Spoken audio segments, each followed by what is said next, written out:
පල්ලියේ නිදා ගන්න පුළුවන්ද?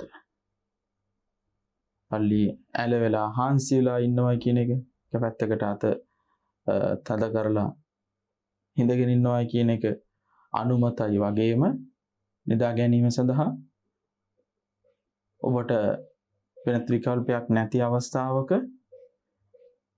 ඔබට පුළුවන් ඒ සඳහා ඒ අවස්ථාව ඒ ස්ථානයේ සඳහා යොදා ගන්න. ඒ ස්ථානයේ ඔබට නිදා ගන්නට හැකියාව තිබෙනවා. නමුත් මේ හැම විටම සැලකිලිමත් විය යුතුයි.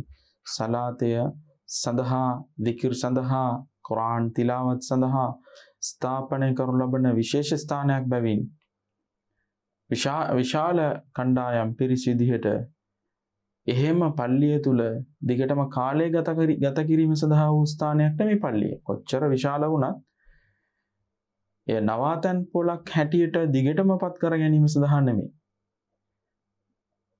නමුත් යම් අවස්ථාවන් වල යම් පීඩාකාරී අවස්ථාවකදී ව්‍යසනකාරී අවස්ථාවන් වලදී අපි දකිනවා පල්ලි ඒ සඳහා විවර වෙනවා. ඒකට ඕනතරම් නිදහස සහ අවස්ථාව අනුමැතිය තිබෙනවා. අපේ පිළිබඳව අවබෝධකින් යුතුව සෝදශීලීව වගේම පල්ලියේ වැදගත්කම මහිමය පිළිබඳව දැනුවත්ව කටයුතු කරමු. පල්ලියේ ඒ වගේ අපි යම් කිසි කාලයක් අපිට ඉන්න සිද්ධ වුණොත් ඒ හැම අවස්ථාවෙම ප්‍රමුඛ ස්ථානෙ ලැබිය යුතුයි. එය කුමක් සඳහා ස්ථාපිත කරනු ලැබී තිබෙන්නේද?